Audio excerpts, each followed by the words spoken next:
Okay, so do a short reflection on the Dhamma. Namo tassa bhagavato arahato samma sambuddhassa. Namo tassa bhagavato arahato samma sambuddhassa. Namo tassa bhagavato arahato samma sambuddhassa. Buddhaṃ saranang gacchāmi, Dhammāṃ saranang gacchāmi, Sanghaṃ saranang gacchāmi. Dutiyampi Buddhaṃ saranang gacchāmi, Dutiyampi Dhammāṃ saranang gacchāmi, Dutiyampi Sanghaṃ saranang gacchāmi. Tatiyampi Buddhaṃ saranang gacchāmi, Tatiyampi Dhammāṃ saranang gacchāmi, Tatiyampi Sanghaṃ saranang gacchāmi. So nice to see everybody here today, Tuesday night. Sure my microphone's there. And we've been doing this now, I think, for maybe a year, since October or so. And always kind of nice to see new people coming and old friends coming again. And kind of I'd never been kind of a meditation teacher before. Before this, I'd spent most of my time kind of living at monasteries. So when you're a junior monk, you stay for at least 5 years under the direction of a teacher. And when you're living with him, then he takes care of everything. So they kind of, they're like Venerable Bhante Ratanasiri, who kind of takes care of the monastery more or less. So all the guests who come to the monastery, they interact with him, and he does all the, well, here it might not be, he does most of the teaching, usually the main teacher. And your job as a junior monk is to try to kind of put forth effort in your meditation practice, to kind of develop skills of your own in your meditation practice. So this is a kind of interesting thing about Buddhism, and one of the things that I personally found very attractive about it when I was a young man, and just kind of getting into it, is that this kind of the Buddhist teachings, they're a body of teachings, but they're also a body of practice. Kind of, there's something that's sustained in the books, but they're also sustained in the hearts and minds of people who practice them. And so then when we go to learn about the Buddhist teachings, learning about them isn't just a matter of reading the books. So it's kind of like, we have these kind of, I remember studying for my driver's license as a young man. And you have to kind of go and, fill out these kind of bubble sheets. Like, what do you do if you're turning left? What do you do if you're turning right? And, you have to memorize these kind of rules of the road. And it's important to do so. If you don't know the rules of the road, you could get yourself in a lot of trouble. So I remember there's this one kind of obscure rule, or this rule where if you've got two one-way streets and you make a left turn from one-way street onto the next one-way street, then you have to stay kind of really close to the curb, kind of turn directly into the closest lane. Whereas normally if you're making a left-hand turn, you turn into the middle lane on the other side. And so studying this in the books, I probably studied this, but remember I was getting prepared for my very first driver's test. And your parents are all kind of excited for you, and you're like, yeah, I'm going to, you might get to drive your car home. First time when you're 16 or 17 or whatever, something like that. And I remember very vividly because I was taking my test in Oshawa, which has all these one-way streets, and kind of, you study the books, but I remember I was, this very first driver's test I took, I was in the middle lane and it was turning onto a one-way street. And instead of turning into the closest lane, I turned into the middle one. And so the guy failed me. I was later able to get my driver's license, so it's not like a terribly sad story.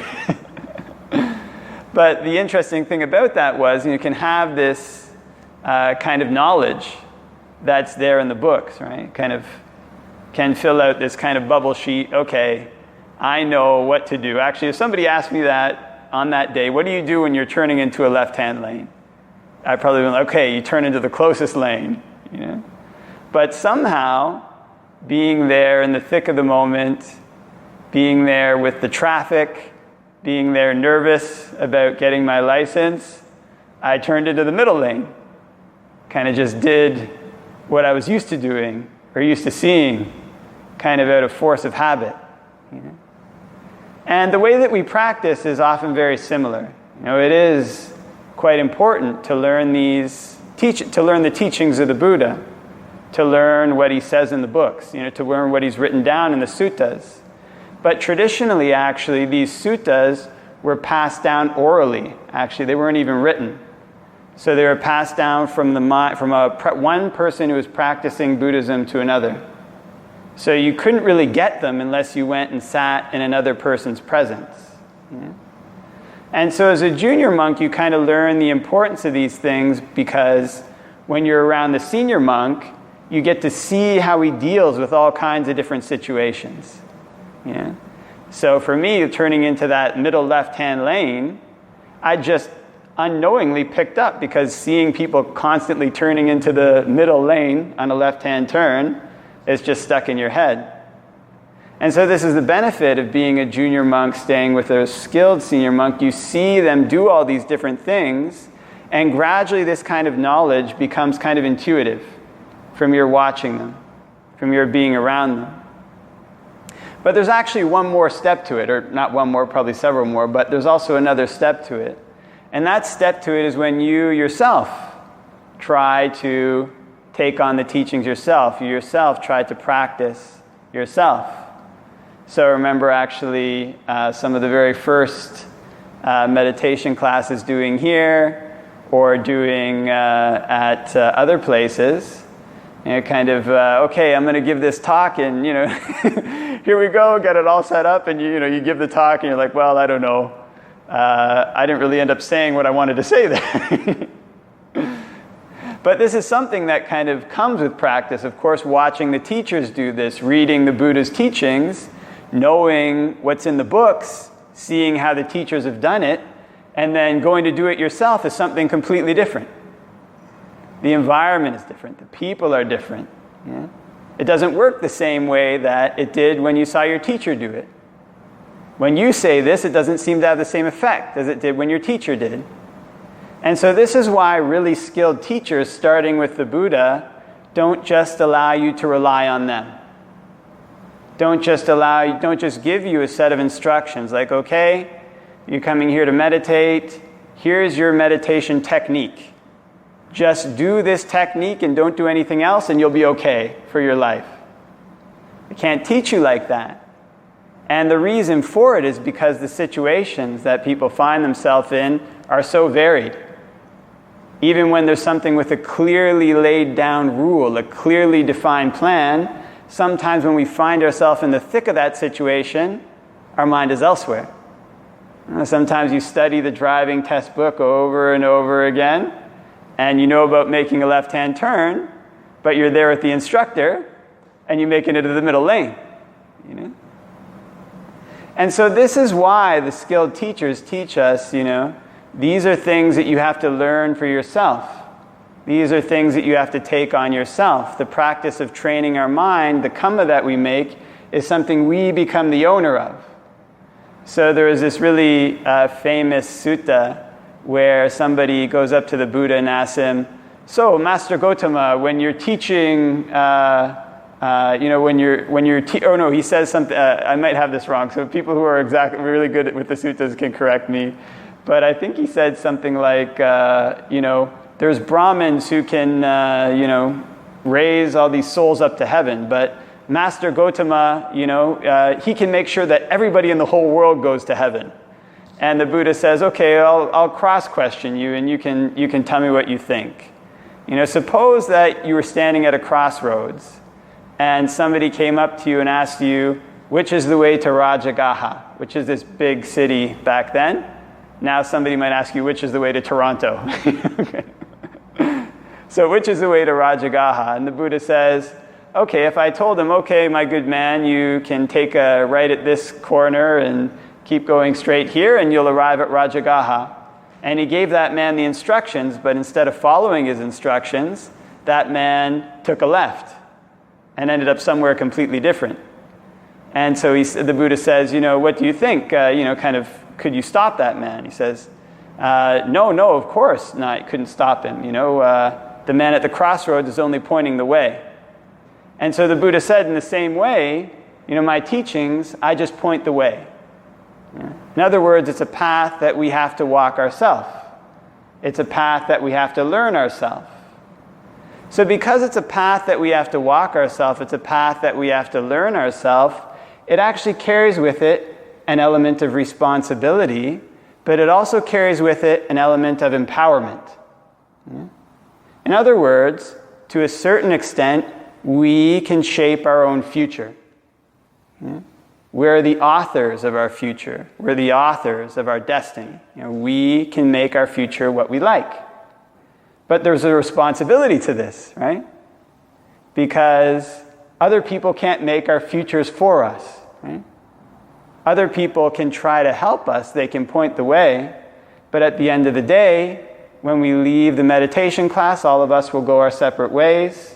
When we go back to wherever we're staying, we'll be there alone with our minds. Even surrounded by a crowd of people, we're there alone with our minds. So this is why the teachers teach us that we can learn to be skilled ourselves.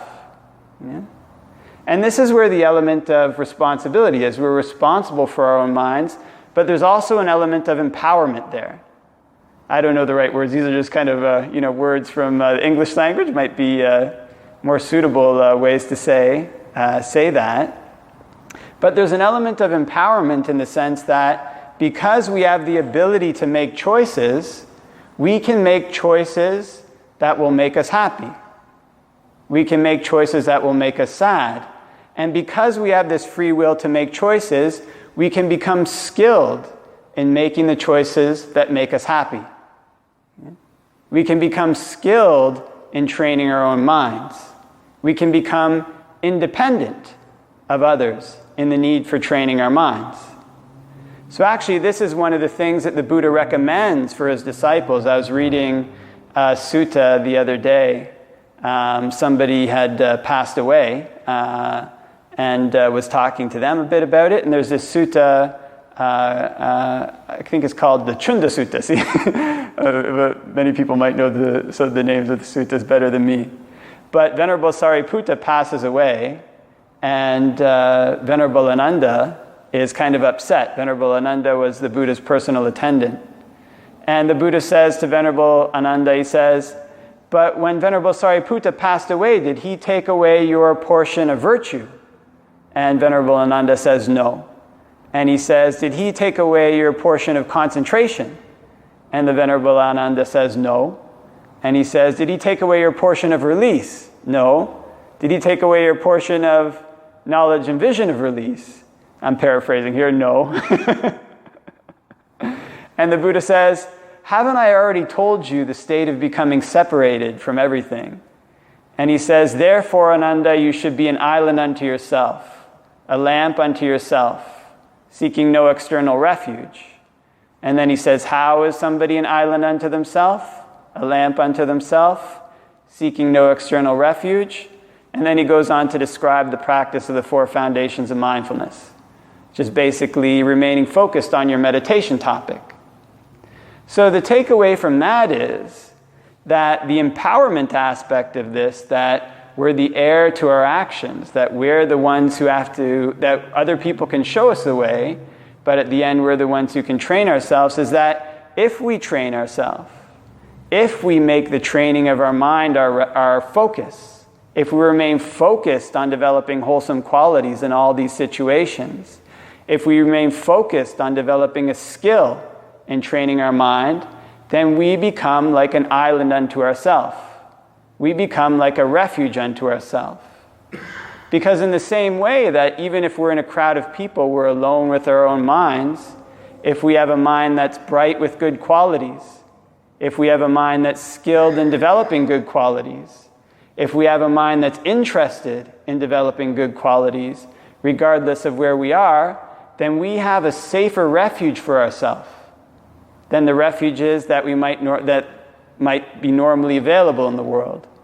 We have a safer refuge than our house. We have a safer refuge than our car. We have a safer refuge than our friends. We have a safer refuge than our family. We have a refuge within. Yeah? So this is the empowerment aspect. So this is something that we can get pointers from. And when we read the suttas, we can get pointers. This is the way, right? This is something we can get pointers from when we stay with people who have practiced well. Actually, even today in the world, there are bhikkhus and lay people as well who have practiced well. There are these people who are our refuge, people who are members of the Arya Sangha. If we stay with people like that, if we stay with people who are skilled in good qualities, we get a pointer, right? This is the way, right? And then, of course, when we come to practice ourselves, when we try to train our own mind, when we notice, okay, I did this in my meditation, I got this result today, and tomorrow we go to meditate again, did we get the same result or not? Yeah? We start trying to figure out the cause and effect relationship between these things ourselves. What is it that made my mind peaceful yesterday? What is it that makes it peaceful today? What's the difference? Why can't I make it peaceful today? How do I do that? Then we start to get pointers ourselves. We ourselves, in a sense, start to become like a person pointing the way. And then when we follow that way, when we actually follow the path that the Buddha laid out, when we start to follow the Noble Eightfold Path, then we become more and more of a refuge unto ourselves. We become more and more a person who derives their happiness in life from following the Dhamma, from trying to grow in the Dhamma, from trying to grow in the path to the end of suffering. And this is something that leads onwards. It's opanayiko. Leads onwards to a refuge that's safe. Leads onwards to a refuge that's independent. Until one day we become like the Buddha recommended. We become like an island unto ourself, like a lamp unto ourself, with no external refuge, independent in the Buddha's teachings. It's like an island that the floods of the world can't overwhelm. Okay? So I think I'll leave that for your reflection today. Is there any questions by any chance? No worries, I like questions. Yeah. I had a question, in the story with Mananandana? Yeah. And how he was upset at Sarah asking stuff. I was just, because I think Ananda was pretty accomplished. He was a street manager, probably beyond that. And then he didn't like something that Buddha was sort of reminding him of a basic aspect of life, right? The separation. So I was just wondering, what are your thoughts? Sometimes I feel like the way street managers and stuff are characterized are almost superheroes or something. But then I think in that sort of instance you see sort of a real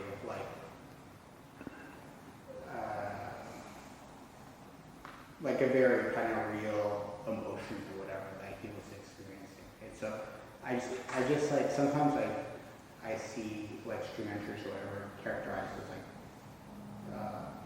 almost too high, I think, and then other times they're sort of brought down to earth. But I was just wondering what your thoughts were on that aspect, because that sort of thought made me think of that when I heard that story. Oh, well, I could say some things from the canon. So there's one story where there's a street mentor in the Vinaya, and the Buddha gives a Dhamma talk, and this person becomes a street mentor, and then that street mentor says, okay, you should only receive gifts from me and not from other people. And the Buddha says, it's not fitting for somebody who's crossed over doubt like you have to say that, And so that goes to show that, street mentors have eliminated, three kind of gross defilements. Kind of their doubt in the Buddha. They've eliminated their self-identity view, the view that they have a self, and it's something gross, like people often, that they have this soul, and it's somewhere in their five khandhas. They've eliminated that. and they've eliminated any potential for the belief that doing a ritual can kind of cleanse you of bad actions. But they still have a lot of other defilements. But they can't follow those defilements to the point where it takes them to hell. So they can't. So they still have like hatred. They still have, greed. They still have delusion, and they can still act out of those. But they can't follow them to do something so terrible that it's going to take them to hell. But they can do a lot of bad things that will cause them a lot of suffering. And so there's one teacher in Thailand who's very skilled. And one of the things he says too is that depending on what a person's characteristics are like when they attain stream entry, it's kind of like their personality. They don't fall back from some of the good qualities they have, but they might have other bad qualities that aren't developed. So then you get this large variation, right? Like one stream enterer might still have like a lot of hate. Another one might have like a lot of greed, just to give. But the thing is that they're kind of, because they've cut these defilements there, and they become what's called somebody that's accomplished in view, they're no longer capable of falling back beyond a certain point. They only kind of go forward. But it's like a stock market line for them. It's my understanding. So they can go up and down, but the trend is always up. So they can still do some, they can still do some things that they get reprimanded for by the Buddha. Yeah.